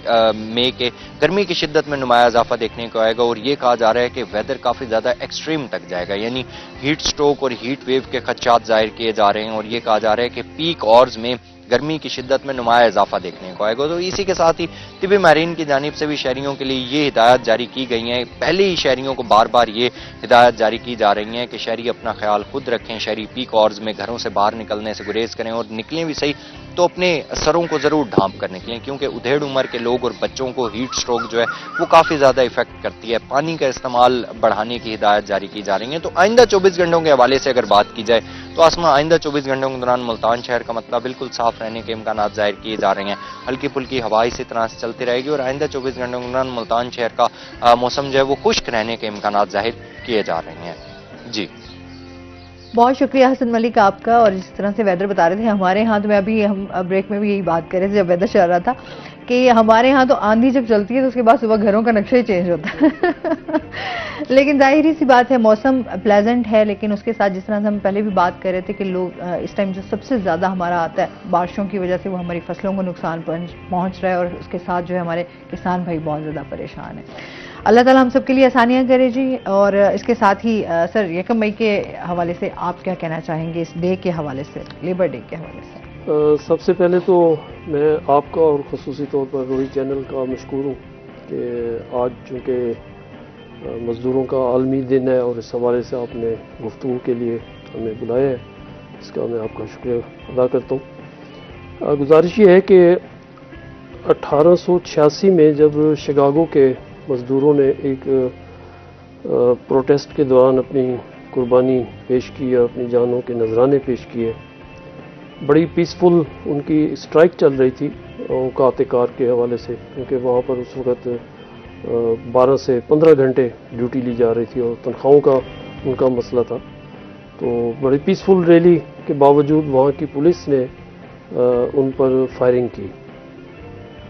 एक पूरा फ़लसफ़ा बन गया उस शिकागो के वाक़े से कि जो मैं समझता हूँ कि रहती दुनिया तक याद रहेगा और दुनिया भर के जहाँ जहाँ मेहनत कश हैं, किसान हैं, मज़दूर हैं, और उनको ये याद रहेगा कि हमारी कोई मूवमेंट कुछ इस अंदाज से शुरू हुई थी कि हमें वो शऊर हासिल हुआ था कि हम अपने राइट्स किस अंदाज से लें और अपने जो उजरत है, जो हमारे मसाइल हैं, हम उनको किस तरह उजागर कर सकते हैं। तो आज उन्हीं की याद में ज़ाहिर है पूरे पाकिस्तान में इस वक्त रोडों पर मेहनत कशों की रैलियाँ निकल रही हैं। तो हम पाकिस्तान की अगर बात करें तो पाकिस्तान में तो वही सूरत हाल है जो मैं समझता हूँ शायद 1886 में जो उस वक़्त की सूरत हाल थी, आज भी शायद अगर हम इसका सही ईमानदाराना अंदाज में तज्जिया करें तो शायद वो हालात उससे भी बदतर हैं। सिर्फ ये है कि इस वक्त मज़दूरों को, मेहनत कशों को खाने को नहीं मिल रहा, महंगाई बेरोज़गारी की वजह से वो इतने लाचार हो चुके हैं कि वो अपना हक मांगने का भी उनको हक नहीं मिल रहा कि वो हक कैसे मांगे। तो हालात तो मैं समझता हूँ कि उससे भी बदतर है। देखें कि जो हमारे यहाँ पाकिस्तान में कम अज़ कम जो एक तनख्वाह का तयन किया जाता है, आप उसको देख लें, और जो इस वक्त महंगाई चल रही है, हाँ, बहुत सारे हम तो लेकिन उसमें कोई चीज़ मैच ही नहीं करती। बिल्कुल ऐसे ही है। यानी कि 32,000 कम अज़ कम जो गवर्नमेंट की तरफ से, और बड़ी मज़ाक़ा खेज़ ये बात लगती है कि जब सारा साल 200% से 500% महंगाई होती है और एक साल के बाद मजदूर की तनख्वाह बढ़ती है सिर्फ 1,000 रुपया। अच्छा, वो भी नहीं बढ़ती वो मैं उसी बात पे आता हूँ कि उसमें फिर अमल दरामद भी नहीं है। हाँ। मैं अब बात करूंगा कि जो गवर्नमेंट कम अज़ कम तनख्वाह का तयन करती है, जो हम समझते हैं कि नाकाफ़ी है, मैं तो ये कहता हूँ कि तनख्वाह का तयन जो है वो महंगाई के तनासुब से किया जाए कि जिस अंदाज से महंगाई, जिस रेशो से महंगाई बढ़ रही है उस अंदाज से फिर तनख्वाहें भी बढ़ानी चाहिए, ताकि आम लोग जो है, आम पाकिस्तानी शहरी जो है, उसके हालात कार बेहतर हो। उनके बच्चे हैं, उनके बीवी बच्चे हैं, वो बीमार वो भी होते हैं जिस तरह कोई अमीर होता है तो वो गरीब भी तो उसी तरह बीमार होता है, उसके लिए भी वही मसाइल हैं जो एक अमीर के लिए। तो ये जो तजाद है, इस तजाद का नतीजा वो यही है कि मुआशी अदम तवाज़ुन है, मुल्क में बेरोज़गारी है, मुल्क में बदअमनी है। जब आप देखेंगे कि यूनिवर्सिटी से फाजिल लड़के पढ़ लिख के बाहर निकलते हैं तो वो रोडों पे खाक छान रहे हैं, उनको कोई नौकरी नहीं मिल रही। डेफिनेटली उसमें एक बहुत बड़ी अक्सरियत है। आप देखें, ये ग्राउंड रियलिटीज़ की मैं बात कर रहा हूँ, ऑन रिकॉर्ड चीज़ें हैं कि पढ़ा लिखा तबका जब उसने देखा कि हमें कोई रोज़गार का कोई भी हमें वसीला नहीं मिल रहा, तो लाचार वो बेचारे इस तरह के डकैतियों में और इस तरह के अनड्यू क्राइम्स में वो आ जाते हैं। लोग अब कहते हैं अच्छा चले हमें अपना हक नहीं मिल रहा तो फिर हम इस तरह छीने हम इस तरह अपना हक छीनने की कोशिश करते हैं। हाँ। तो ये चीजें हैं, ये इनको बेहतर करने के लिए बहुत सारे काम की जरूरत है। बहुत सारे अभी चीजें जो है ना वो अधूरी पड़ी है। बिल्कुल, इस पर मजीद भी बात करते हैं। हम लुबना से भी जानेंगे। लुबना, इस टाइम जिस तरह खवातीन भी काम कर रही हैं, हम देखते हैं अच्छा जिस तरह देहातों में भी हम देखते हैं कि मजदूरी कर रही होती हैं, फिर गंदम के हवाले से भी हम जिस तरह की कटाई में भी खवातीन वो भी आगे होती हैं। अच्छा, फिर बहुत सारे ऐसे हमारे काम हैं, जिस तरह घरों में भी मैं समझती हूँ जो हमारी मासियाँ काम कर रही होती हैं वो एक किस्म की मजदूरी ही कर रही हैं, मेहनत कर रही हैं। आप क्या कहेंगे इन बारे में, खवातीन के हवाले से जो है क्या कहेंगे? ज़ाहिर है हमारी एक खवातीन यानी हमारी आधी आबादी हमारी खवातीन मुश्तमिल है, बिल्कुल, जिसमें उन्होंने बल्कि हमारा जो ज़राअत का हिस्सा है ना उसमें अगर खवातीन ना हो तो आधे ज्यादा काम अगर ना हो, क्योंकि ज़ाहिर है कटाई में जब हमारी कपास होती है उसकी चुनाई में और हर चीज में वो खवातीन छाना उनके साथ बढ़ चढ़ के हिस्सा ले रही है और काम कर रही होती है। और आप ये देखिए अगर वो काम ना करें तो हम कहाँ से गंदम लेंगे और कहाँ से आटा लेंगे। और जिस तरह हमारे घरों में काम करने की खवातीन ज़ाहिर है उनके भी बड़े मसले मसाइल हैं कि उनकी बीमार हो जाती हैं, तो हमें उनको ज़ाहिर हम जब हमारे लिए इतना काम कर रही हैं तो क्या हम उनको सपोर्ट ना करें? उनके लिए उनकी उजरत में इजाफा करें, उनके लिए ये जो कुछ भी हमसे पॉसिबल है बिल्कुल वो हम उनके लिए करें। इसके अलावा हमें कम से कम एक ऐसा माशरा तामीर करना चाहिए जिसमें तमाम खवातीन हो, तमाम तबकात के लिए आसानियां मुहैया करें, उनको उनके लिए मसावात हो, अदल इंसाफ हो, तकरीबन मेरा ख्याल। लेकिन हमारे खवातीन के साथ थोड़ा ज्यादा प्रॉब्लम है। हाँ जी, जाहिर है हम मजदूरी कर रही हैं या हम जो पढ़ भी रही हैं टीचर बच्चे जो स्टूडेंट हैं उनके मसले मसाइल हैं, जैसे अभी और हमारे जो कम उम्र की शादी जो हमारे इस कल्चर हमारे जनूबी पंजाब में जो बहुत ज्यादा कल्चर है उसको थोड़ा सा हम उसको बताएं कि ये गलत है, क्योंकि उस बच्ची की सेहत के लिए भी सही नहीं है ना। वो इतना वजन उठा सकती है, शादी का सारा एक बर्डन है, पूरा शादी का बर्डन भी उठा सकती। उसके अलावा जो बंदे जो साथी है वो भी सारे उसी एज का होगा, तो वो दोनों कैसे वो करें, सरवाइव करेंगे? उनकी सेहत का ज्यादा मसला होता है। और आगे जो बच्चे आएंगे आपको पता है फिर उनके लिए भी मसले होते हैं। और ये जो हमारे बच्चों की जो यूनिवर्सिटी स्कूल्स में कॉलेजेस में ज्यादातर हरासमेंट जो हो रही है उनकी बच्चियों की, और सिर्फ ये नहीं उनको गाइड नहीं किया जाता, उनको बताया जाए कि आपने क्या। हमारे यहाँ थोड़ा शर्म भी महसूस किया जाता है। अच्छा, बच्चों के सामने ये बात नहीं करनी, अच्छा बच्चों को ये नहीं क्या बात कर रहे हैं? मेरा ख्याल है अपने बच्चों को हमारे यहाँ बच्चों को एजुकेट करने का है, चाहे वो उनको अपना दोस्त बनाए ना। बिल्कुल, अगर आप उनको करीब नहीं करेंगे तो जाहिर है फिर वो बाहर जाके बात करेंगे। अच्छा, ये मामलात अब इतने सेंसिटिव हो चुके हैं मैडम कि हम लोग भी अब अपने बच्चों के मामलात में बहुत ज्यादा इनसिक्योर हैं। बाहर नहीं भेजना, पहले बच्चे मोहल्ले में भी आप जो है हम देखते थे गलियों में भी खेल रहे हैं। अच्छा, हम लोग कहते थे कि यार ठीक है, जिस तरह हम अक्सर मेरे अब्बा जी बैठे होते ना तो कहते पहले वाला दौर बड़ा अच्छा था, मतलब आपकी छोटी घर की दीवारें बड़ी छोटी होती थी, आपके जो हमसाए के बच्चे हैं वो आप साथ लड़की लड़के का कोई इतना वो नहीं किया जाता था, यार अच्छा बच्चियां खेल रही हैं लड़कों के साथ तो कोई मसला नहीं। अब हमारे यहाँ ये चीजें बहुत ज्यादा हैं और हमारे बच्चे इनसिक्योर हैं। हम किसी के घर अपने बच्चे को नहीं भेज सकते, हम बाहर नहीं रोड पे बच्चे को अकेला भेज सकते, हम स्कूल में नहीं भेज सकते। तो इतने सारे मसाइल हैं जहां हम अपने बच्चों को एजुकेट करने का बहुत ज्यादा हमें समझते हैं कि तवज्जो चाहिए कि बच्चों को किस तरीके से। इसमें हम एक तो पेरेंट्स भी और टीचर इन दोनों का अगर तावन शामिल हो, और इसी में हम अपने बच्चों को समझा सकते हैं, क्योंकि बच्चा टीचर की बात बहुत सुनता है, फॉलो करता है बिल्कुल ऐसे उसकी बात सुनता है। क्योंकि इस सिलसिले में हमें अपने टीचर्स को ना एक तरबियत देनी चाहिए, इसको गाइडलाइन देनी चाहिए। वो ये नहीं कि भाई पुराने जमाने की बात आप ना करें, ये अब सोशल मीडिया का दौर है, आपने जदीद तरीन छोटे छोटे बच्चे को पता है कि मैंने क्या करना है, तो अब उसको कम से कम एतमाद मिले, उसे बताएं कि हमने क्या करना है, क्या सही है क्या गलत है। ये अच्छा ये बताना बहुत जरूरी है। जब तक पेरेंट्स और टीचर बच्चे को भरोसा एतमाद नहीं देंगे, बिल्कुल उनके लिए ये बहुत जरूरी है। हाँ, अच्छा, फिर जाहिर सी बात है फिर मसाइल भी वही जन्म लेते हैं। हमारे मुआशरे में जो बुराइयां हैं, बहुत सारी चीजें हैं, हम जो आज चैलेंजेस फेस कर रहे हैं मसाइलों को देख के हम लोग जो अपसेट हैं वो ये तमाम पीछे यही चीजें आती हैं, जो छोटी छोटी चीजें हमने लापरवाही, हमने कहा यार अच्छा चले देख लिया जाएगा, अच्छा चलें छोड़, वो आज जो है हमारे लिए एक बहुत बड़े मसाइल को लेकर छोटी छोटी बड़ी हो जाती है। हाँ बिल्कुल ऐसे ही है। अच्छा जी, मजीद भी हम इस हवाले से बात करेंगे नाज़रीन, अभी हमने जाना ब्रेक पे, हमारे साथ रहिएगा।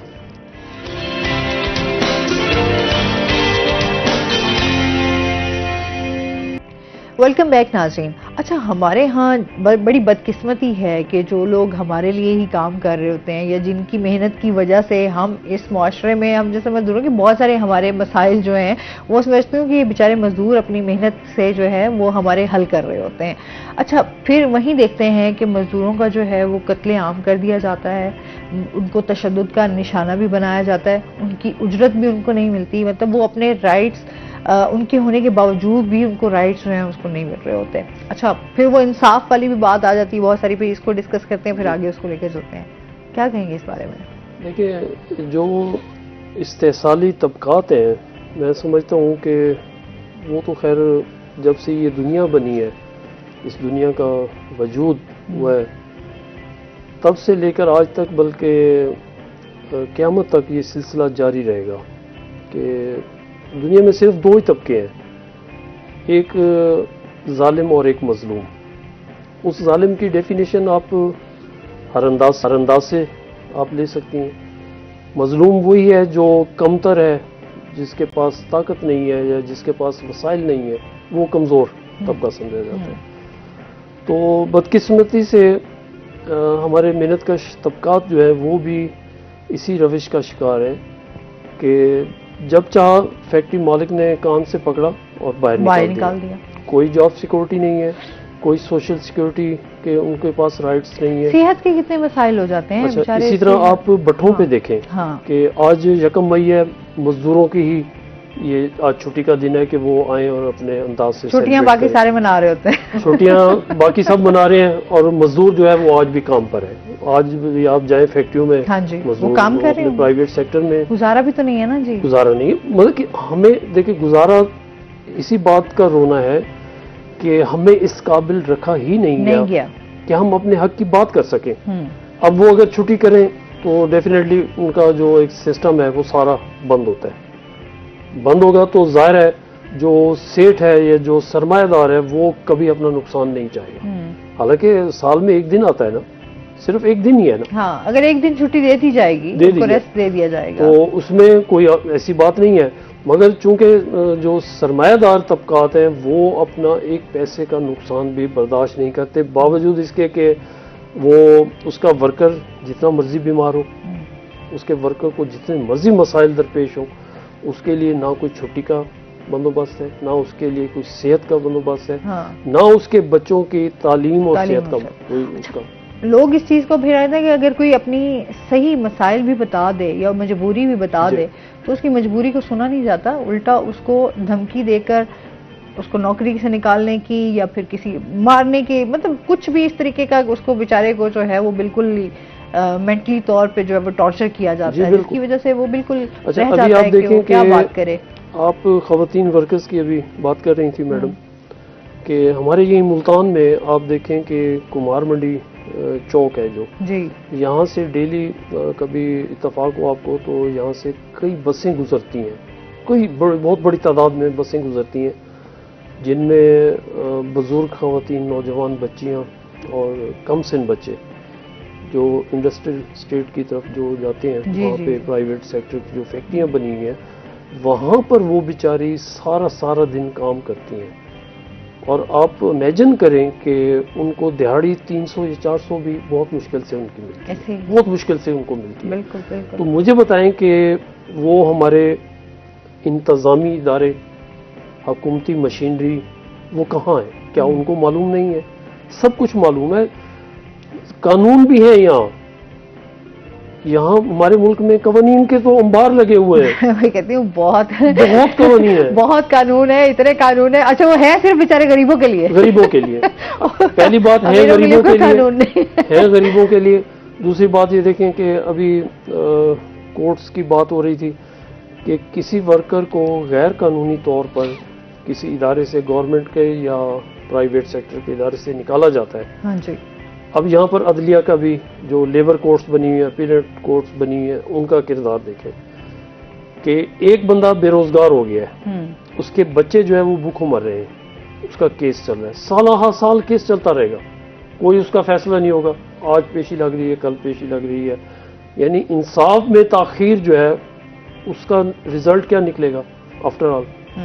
वो ये जब देखेगा कि मेरे पास खाने पीने को कुछ नहीं बचा, मेरे कोई सोर्स नहीं बचे, सोच यार ये तो आप कह रहे हैं ना, बड़ा कम होता है कि लोग बेचारे कोर्ट्स की तरफ जाएं। मोस्टली तो गरीब बंदा भी कहता है कि मैंने जाना भी है तो मेरी कहाँ सुनवाई होगी, मैं कहाँ से अफोर्ड करूंगा, मैं वकीलों की फीस कहाँ से भरूंगा, इतना लॉन्ग टर्म जो है वो कैसे मैं अफोर्ड करूंगा कि मैं केस भुगताऊं, या मैं कहीं इसका अल्टरनेटिव कोई नौकरी ढूंढूं।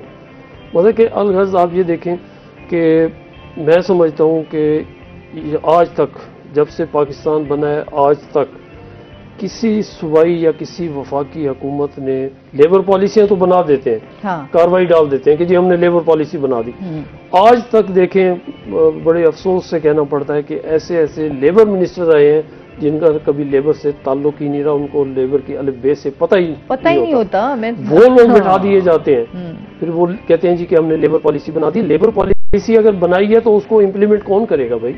अच्छा वही बात है, जब तक आप लोगों में जाके बैठेंगे नहीं, जब आप उनके मसाइल सुनेंगे नहीं, आप उनको देखेंगे नहीं कि वो किस तरीके से काम कर रहे हैं, किस तरीके से अपना गुजर बसर कर रहे हैं, तो आपको आइडिया नहीं होगा। बिल्कुल ऐसे ही। अगर हम कहेंगे हम एक बंद कमरे में एक अच्छे माहौल में बैठे हुए और एक बंदा जो है धूप में खड़ा होकर अपना काम कर रहा है, तो हमें उसकी धूप की तपिश हमें नहीं महसूस होगी, वो उसी बंदे को ही होगी जो काम कर रहा होगा।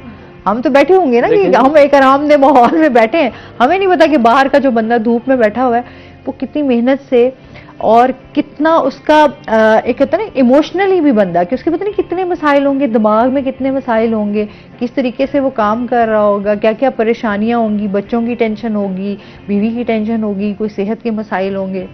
तो ये तो वही चीज वो कहते हैं ना, वही लोग जान सकते हैं जो इन चीजों से गुजर रहे होते हैं, और वो आपको बताएंगे कि हाँ जी हम ये चीज, या फिर वो बंदा जो ये सफर करके किसी मुकाम पर पहुंचा हुआ हो, किसी ओहदे पर पहुंचा हुआ हो, तो वो उन लोगों का एहसास कर सकता है कि हाँ जी ये चीजें मैंने भी फेस की हैं, तो ये अगला बंदा भी फेस कर सकता है। आप क्या कहेंगी मैडम इस बारे में? कानून है, सब कुछ है, कानून है, सब कुछ है, लेकिन ज़ाहिर पे अमल दरामद वही वाली हमारा मामला, लेकिन अमल दरामद होता ही नहीं है।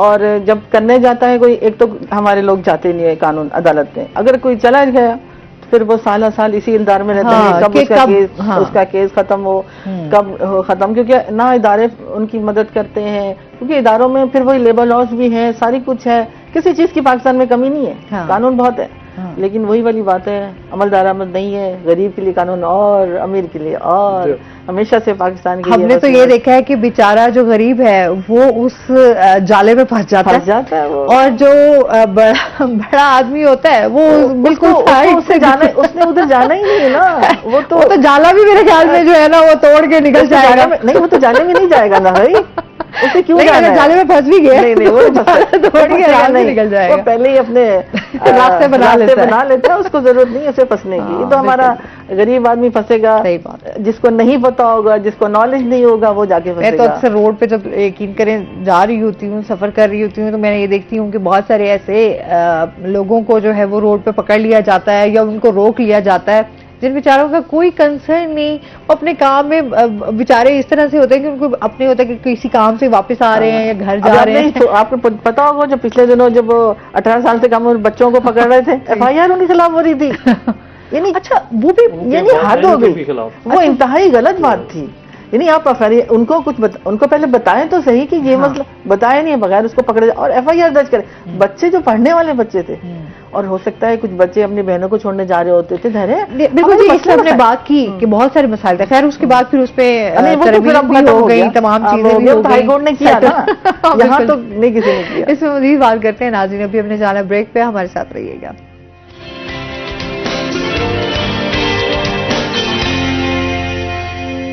वेलकम बैक नाज़रीन।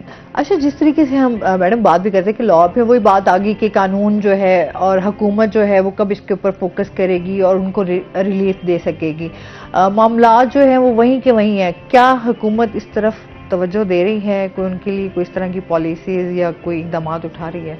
पहले आपसे जान लेंगे। पॉलिसीज तो वही वाली बात कि कानून पॉलिसीज हर तरह की बनाती है, मगर उसका काम हुकूमत का अमल दरामद करना है उन चीज़ों पे, जो उनका वो करते ही नहीं है।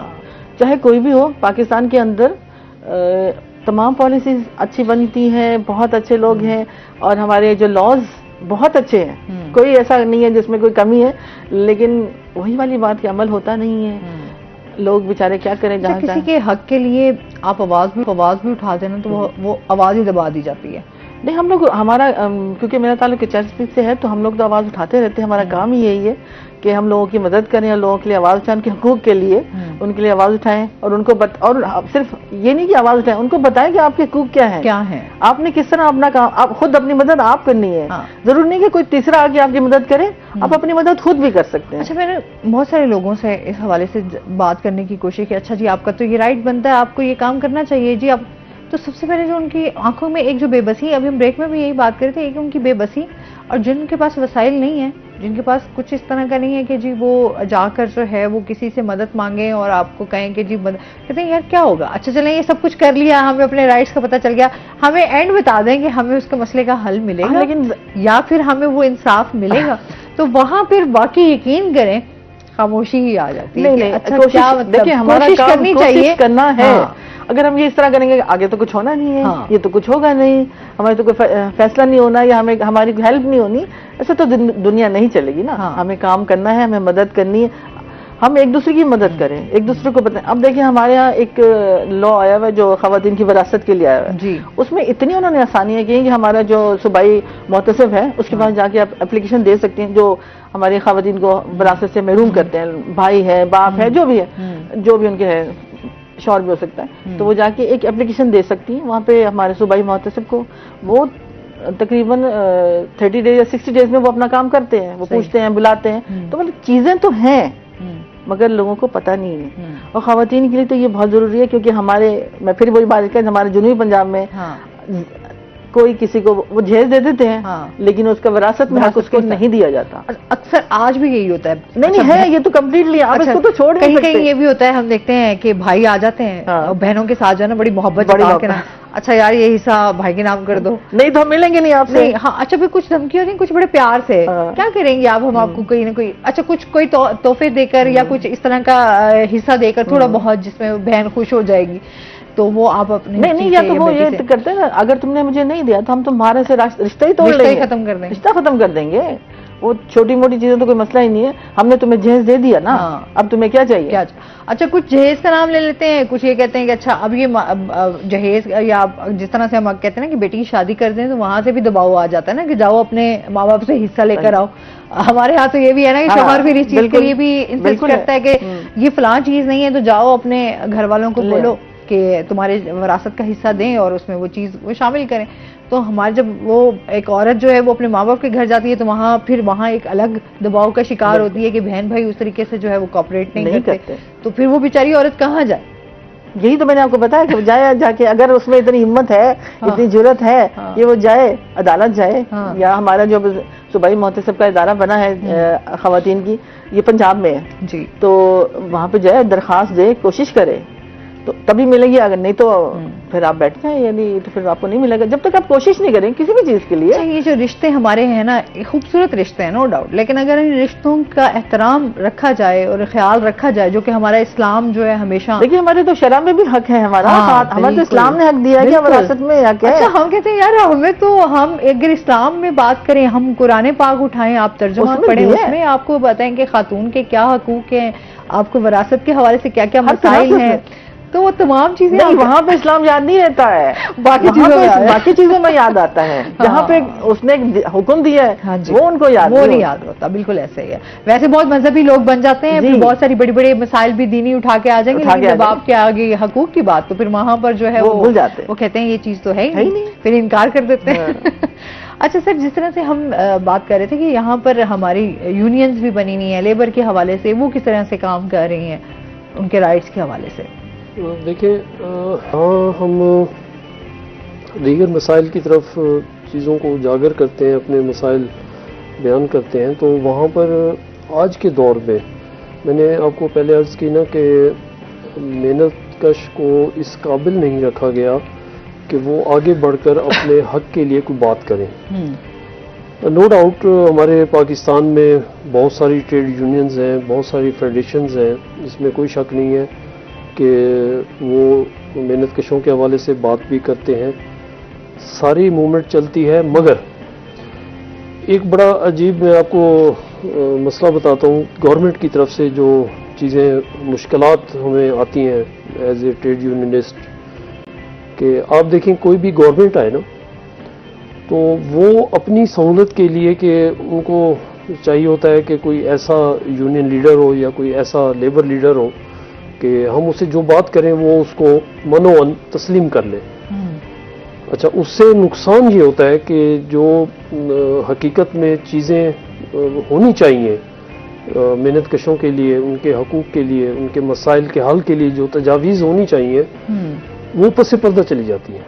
सही। ये हर हुकूमत का ये एक वतीरा रहा है कि वो अपने पॉकेट में कुछ ना कुछ ऐसे लोग रखते हैं कि at the time of discussion वो उन लोगों से एक रस्मन जो है ना वो तजावीज़ लेके वो अपनी पॉलिसी में शामिल कर लेते हैं, जिसका पता उस वक्त चलता है कि जब चीज़ें खुल के सामने आती हैं या उसको कैबिनेट मंजूर करके बाहर भेजती है तो पता चलता है कि जिन लोगों ने वो पॉलिसियाँ बनाई हैं या जिन लोगों ने उन चीज़ों को ऑन किया है उनका लेबर के हवाले से, उनके मसाइल के हवाले से उनको कोई इदराक ही नहीं है। उनको पता ही नहीं है कि भाई इन चीज़ों को हमने कैसे लेके आगे चलना है, उनको कैसे बनाना है। और फिर सबसे बड़ी बात वही आती है कि उस पर अमल दरामद। जब ज़ाहिर है आप एक चीज़ की आप ब्यारी जो है वो कमज़ोर बुनियादों पे करेंगे तो उसने इम्प्लीमेंट तो नहीं होना ना।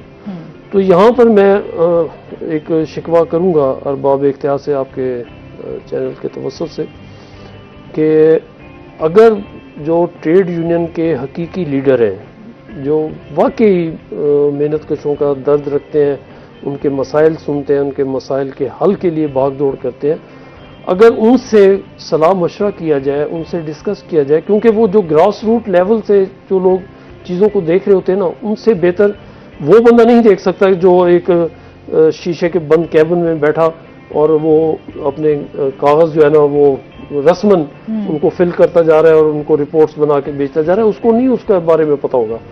एक बंदा जो ग्रास रूट लेवल पे हर वक्त जो इन मसाइल में रहता है, जो हर वक्त इन चीज़ों को फेस कर रहा है, उसको ज़्यादा बेहतर पता होता है। ये एक अलमिया है हमारे पाकिस्तान में। आपका बेसिक सवाल था कि ट्रेड यूनियंस जो है वो क्या कर रही हैं। ट्रेड यूनियंस के साथ ये एक बहुत बड़ा अलमिया है ये। अच्छा, फिर जैसे हमने सैलरी की बात की, अच्छा वो बहुत सारे मजदूर जिनको उनकी मुकम्मल उजरत नहीं मिलती, अच्छा 32,000 अगर उन्हें कहा गया तो 32,000 आज तक मिली नहीं। आज भी हम देखते हैं 10,000, 8,000, इवन कि लोग 5,000 पे भी काम करने में मजबूर है।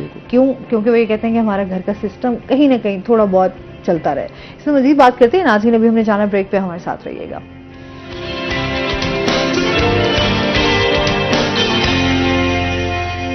वेलकम बैक नाज़रीन। अच्छा जी, हम बात कर रहे थे कि उनकी सैलरीज के हवाले पे इस पे भी जो है वो मुकम्मल इस एक्ट के ऊपर काम नहीं हो सका जी।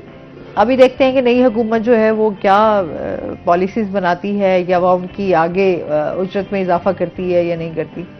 आपको वैसे हुकूमत से क्या उम्मीद है, वाबस्ता है? देखिए, पहली बात तो ये है कि मैंने शुरू में आपसे एक बात शेयर की थी कि साल में महंगाई की रेशो बढ़ रही है 200 से 500% तक। अब ये देखिए, एक गरीब के घर में अगर एक पंखा चल रहा है, एक बल्ब चल रहा है, तो उसका बिल जो है वो 50,000, 60,000।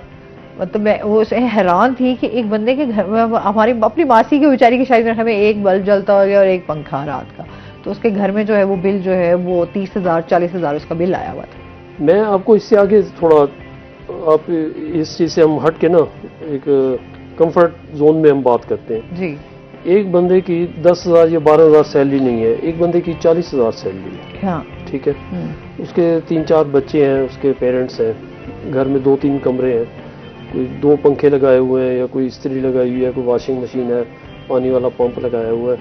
उस 40,000 में से वो हर महीने अपनी सैलरी का 25% जो है वो बिलों की मद में दे रहा है। ठीक है। एडमिन के 10,000 वो वापडा और सुई गैस की बिलों की मद में दे रहा है जी।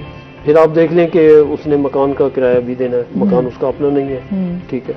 उसके बाद उसने अपने बच्चों की तालीम का भी कोई बंदोबस्त करना है, उसने बच्चों के लिए कोई खाने पीने का भी बंदोबस्त करना है, उसके पेरेंट्स बुजुर्ग हैं, वो कभी बीमार हैं, कभी गमी है, खुशी है, फैमिली में हजार मसले हैं। मुझे बताइए वो 40,000 से वो किस तरह अपनी गुजर बसर कर सकते हैं? मकान का किराया भरेगा, बिल भरेगा, ऐसी फैमिली जिनके पास सोर्स ऑफ इनकम टोटल है ही 12,000, उनका तो हम कुछ अहाता कर ही नहीं सकते, उनका तो कर ही नहीं सकते। जिसकी सैलरी ही 12,000 है तो उसको हम कैसे इमेजिन करें? वो बेचारे क्या करते होंगे? 24 घंटे में वो एक टाइम का खाना खाते होंगे बमुश्किल, ठीक है। पंखा एक चलाते होंगे, वो भी 1 घंटा चला लिया, 2 घंटे बंद कर दिया, कभी बिजली का बिल ना आए। ये मैं आपको वो ग्राउंड रियलिटीज बता रहा हूँ कि जो एक आम शख्स, एक आम पाकिस्तानी फेस कर रहा है। बिल्कुल ऐसे ही है। अच्छा, अब गवर्नमेंट की तरफ आते हैं। भाई महंगाई कहाँ है? आप 1 साल के बाद उसकी सैलरी बढ़ा रहे हैं 1,000 रुपये। अब बड़ा आसान है, बहुत आसान है। कल हमारे सदर साहब ने भी, वजीर आजम साहब ने भी मेहनत कशों के लिए बड़े बड़े बयान दे दिए कि उनको खुशहाल होना चाहिए, उनके मसाइल हल होने चाहिए। भाई हकीकत में क्या है? हकीकत में तो आप वही करेंगे, 1,000 रुपये सैलरी बढ़ा देंगे, यही करेंगे ना हकीकत में।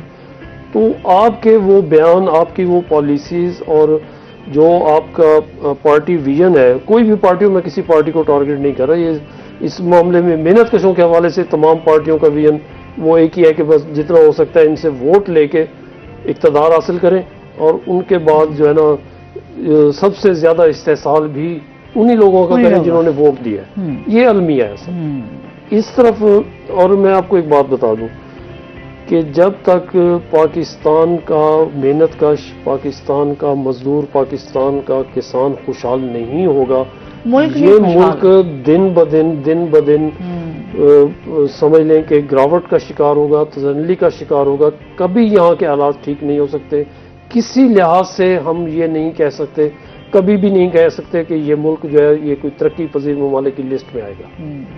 जब तक इस मुल्क के मेहनत कशों के हालात उनकी मुआशी सूरत हाल बेहतर नहीं होगी, ये इस चीज को आखिर आज नहीं कल आखिर किसी न किसी को समझना पड़ेगा। बिल्कुल ऐसे ही है। अच्छा, ये बहुत ज्यादा जरूरी है। अभी हम आपसे पहले जो हमारा सेगमेंट था उसमें ये किसानों के जिस इसमें बहुत ज्यादा मसाइल चल रहे हैं, उनकी बेचारों के जिस तरीके से जो है, एक तो क्लाइमेट चेंज की वजह से हम देख रहे हैं कि बहुत ज्यादा मसाइल हैं, फिर उसके साथ फिर हुकूमत जो है वो उस तरीके से कोऑपरेट नहीं कर रही, तो बेचारा किसान जो है वो रुल गया है। तो बहुत सारे मसाइल का, मुश्किलात का शिकार है लोग। अब तो हुकूमत को इस चीज़ पे फोकस करना पड़ेगा, सोचना पड़ेगा, बड़े वो कहते हैं ना कि फर्स्ट प्रायोरिटी पे रख के ये चीज़ के इन लोगों के लिए काम किया जाए जो लोग डिजर्व करते हैं। अच्छा, किसी के आगे हाथ फैलाना पसंद नहीं करते। सबसे बड़ी बात तो हम जो बात करते हैं कि किसी के आगे हाथ फैलाएं, ये देखें, अच्छा मेहनत मजदूरी कर लेंगे, सख्त से सख्त काम भी कर लेंगे, लेकिन किसी के आगे हाथ नहीं। लेकिन यहाँ जो अब हमारा किसान का हाल उन्होंने किया हुआ है इस वक्त पंजाब हुकूमत ने, कि अगर उसकी खरीदारी के लिए उसकी शुरू ही नहीं की। अब बताएंगे इतनी बारिशों में भी उन्होंने, इनकी इतनी मेहनत है और सब ज्यादा, अब पूरा साल करते हैं। सिर्फ यही नहीं है, पाकिस्तान की खुराक है ये, बेसिक खुराक है पाकिस्तानियों की। रोटी के बगैर रह नहीं सकते हम लोग, बेसिक खुराक है हमारी। उसका इन्होंने ये हाल किया हुआ है कि यानी वो ये चाह रहे हैं कि आइंदा किसान ना इसको पैदा करें, इसकी काश्त ना करें। आप कपास का हाल देख लें, कपास तो खत्म कर दिया हमारा था, इसीलिए खत्म हो गया ना। फिर वही आ जाते हैं, हमारे कपास का जो हाल किया, अब गंदम का वो हाल कर रहे हैं। अगर वो नहीं खरीदेंगे तो बेचारा किसान कहाँ जाएगा? ना उसके पैसे, और फिर वो जो मिडिल मैन जो अशर करता है उसका, पहले तो गवर्नमेंट कर रही है, उसके बाद मिडिल मैन करेगा। सही बात है। तो यहाँ तो मुझे लग रहा है कि आइंदा ये लोग, हुकूमत पाकिस्तान नहीं चाह रही कि आइंदा ये लोग गंदम काश्त करें। इनको अच्छा लग रहा है कि बाहर से मंगवा लें, दरामद कर लें। तो ये बेचारे क्या करेंगे फिर? मुझे समझ नहीं, इनको खत्म करें। अच्छा, वही बात है, सिस्टम जब तक हमारा ठीक नहीं होगा, सिस्टम से हमारे हुक्मरान ठीक नहीं होंगे। हमारे जो हमारे सिर्फ हुक्मरान सुमराद वो बनी, जो हमारे जो ब्यूरोक्रेट लोग जो हैं, क्योंकि जो पॉलिसीज वो बनाते हैं ना, हमारे हुक्मरान तो साइन करते हैं सिर्फ। वही ना, सब सिस्टम है ना, पूरा निजाम है, पूरे सिस्टम को ठीक होना पड़ेगा। थोड़ा वो कहते हैं ना कि अभी हम बहुत जिन चैलेंजेस में हमारी हुकूमत भी फेस कर रही है, बात नहीं, आसान काम नहीं है। ठीक है, मईशत का जो हाल हुआ है हमारे, और हम जितने इन सालों से जो हमने ये पिछले गुज़श्ता साल गुजारे हैं, बड़े सख्त किस्म के गुजारे हैं। एज ए वुमेन मैं मरियम नवाज से काफी तवक्को कर रही थी कि वो अच्छी खातून है और अच्छा काम करेंगी, खैर उम्मीद पे दुनिया कायम है, हो सकता है थोड़ा सा अभी तो सारे मसले हैं, अभी तो उनके लिए भी मुश्किल टास्क है क्योंकि हुकूमत में फर्स्ट टाइम आई है तो उनके लिए नहीं। खैर शुरू से वो देख तो रही है ना, वैसे देखे ना जल से कर लेना एक डिफरेंट से नहीं, फिर वो जाहिर सी बात है जब आप इक्तदार में आते हैं और आप एक ओहदे पे बैठते हैं तो वो फिर हमेशा किसानों के लिए पीपल्स पार्टी ने काम किया है, वो हमेशा करती है। लेकिन मुझे अब मरियम नवाज से मेरे ख्याल उम्मीद होनी चाहिए कि हम सबकी उम्मीदें हैं जी इस बार हुकूमत की के साथ तो आज जो सबकी जुड़ी हुई है। लुमा साहब बहुत शुक्रिया आपका, बहुत अच्छा लगा आप हमारे शो का हिस्सा बनी और मैं समझती हूँ हमने जो कोशिश की, एक छोटी सी हमारी एफर्ट थी कि हम ज्यादा कुछ नहीं अगर उनके लिए कर सकते तो आवाज तो उठा ही सकते हैं और उनको अप्रिशिएट कर सकते हैं कि वो लोग जिस तरीके से काम कर रहे हैं। सर आपका भी बहुत शुक्रिया, आप हमारे साथ रहे और इसके साथ ही नाजरीन अपना बहुत सारा ख्याल रखिएगा, दुआओं में याद रखिएगा। इंशाल्लाह जिंदगी ने साथ दिया तो सुबह आपसे फिर मुलाकात होगी, नए मेहमान होंगे, नया टॉपिक होगा। अल्लाह हाफ़िज़।